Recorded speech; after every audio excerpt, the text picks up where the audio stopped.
It's Johnny Jones. I'm here at home, and today, well, the last couple of days, I've been going through radio after radio after radio, identifying problems with them and labeling them, and either selling them or putting them in the appropriate place for to be fixed.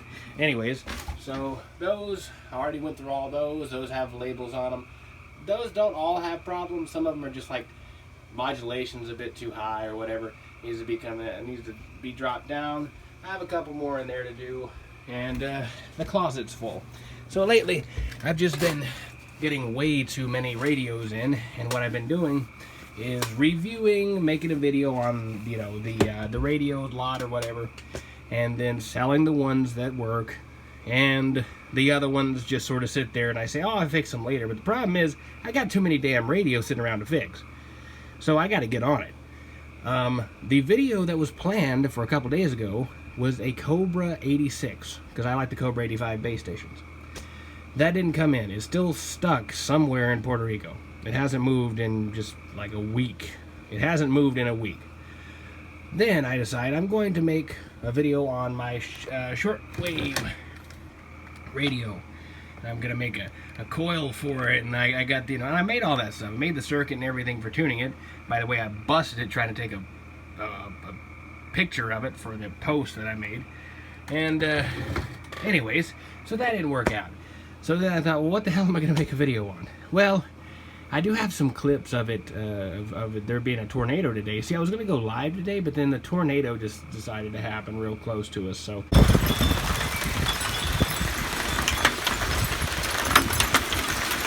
Oh, shit. That sounds like hail. That sounds like hail. Lights started flickering and all that. I did get some videos of that, though. Not an actual tornado itself, but just the effects of one being very close.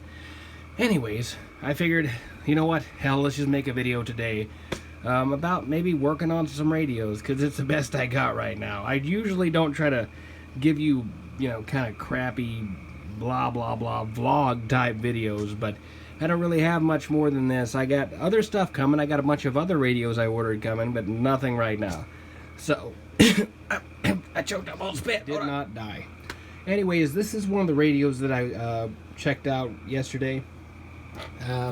Weather works, no transmit, no receive. So I opened this up. I got this, I think, a year and a half ago. I mean, I'm pretty sure it was on a video some point in time, a long time back. But it's a TRC-445. I can't find any schematic for this, so I found a 447, I think, or 44, yeah, I think 447 or something like that. Anyways, I guess maybe because they made so many of these TRC radios that they're very hard to find this certain ones to get schematics for, but...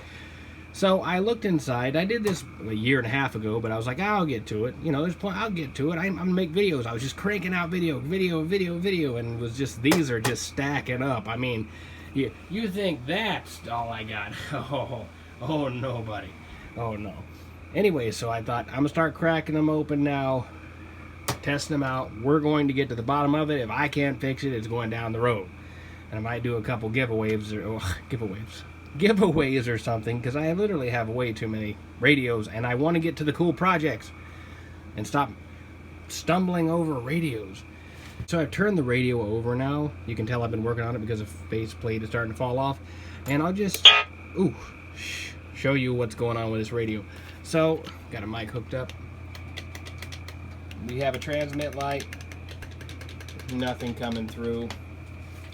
Let's see, I have to make sure I have included a switch. We are on vertical, I'm an idiot. That's my outside antenna here. So we are now on the meter, which is auxiliary, and there's nothing there. Let's go ahead and try to see if it receives at all. Now let's see, we're on channel 9. Nothing. There's nothing at all. I don't know what the deal is with this thing, but I'm going to go ahead and open it up so you can experience what I experienced the first time I opened it up. Like I said, I think on camera I did this, but you can just see here. For one, you can already notice the glue here. And don't worry, I'm just going to pop my power supply off so I don't have to worry about using this. You can see the glue here. It's just you know, not too good looking. And you might think that's not a problem, but if you've watched Mike's radio repair, then you'll know that he cannot stand this stuff. And this was all over the place. I mean, I took some pictures of the board because I just had to show you.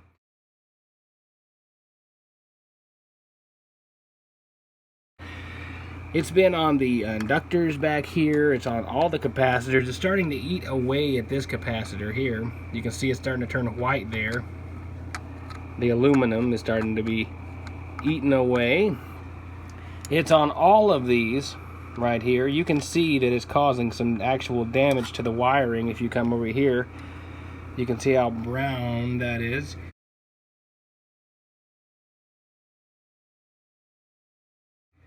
It's all over the crystal. It's all over the wiring here. I think this might be for weather. Anyways, back here, I cleaned it off there. This one's I haven't cleaned off yet here, which you can see it's just gummy mess. It isn't so much of a problem when it's just a gummy mess, but I'll show you here if I can move this faceplate down. If I can tilt this, I can get it better. There we go.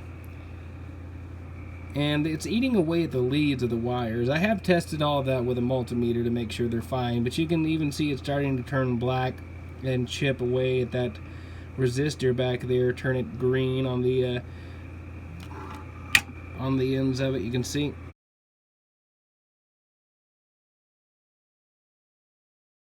So it's highly corrosive, highly conductive. I tested all of these wires out here. They come back here and connect to the board, just in different areas. I haven't cleaned the glue off of all of this, but I had to clean the glue off of some of these because they are making such a mess.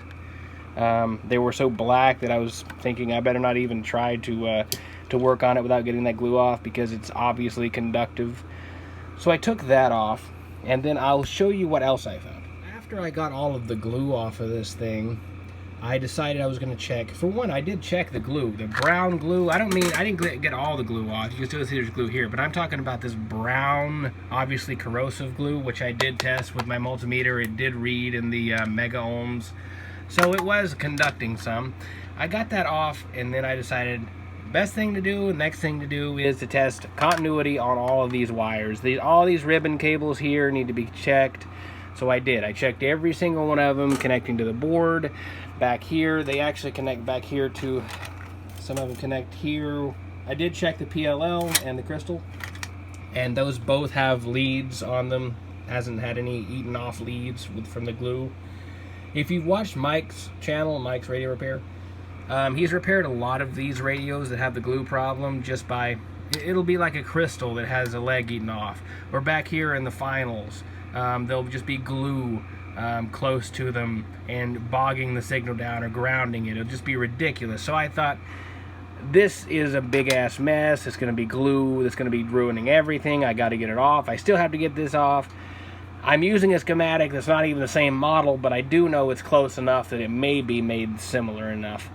So from the schematic, which I think was 2 models ahead, down in this region is where the problem was. So I checked, let's see, I was looking at these transistors to see, I think this is the transistor here. There's a transistor and a diode that needs to be checked because we're not having any RX or TX. I checked these for glue to make sure the leads are fine. There's no problem with the leads. I come in here, it was 6 o'clock in the morning. I'd been posting radios on eBay. I've been working on them. I've been checking them out. And I was exhausted. And I plugged this up. I turned it on one last time. And I'm going, I don't know what the hell. I'm going to have to do this tomorrow and whatever. And I got to make a video. And I don't want it to be a filler video. It's got to be a good video. I hope I could fix this thing. I got to make an alright video. And then I just look and I'm like, wait a minute. You've heard me bitch about this before. I know you have. So let's go ahead and turn the volume up here. Let's go ahead and turn on my vertical antenna. We have no sound whatsoever from the speaker. Right here. If you move this, it's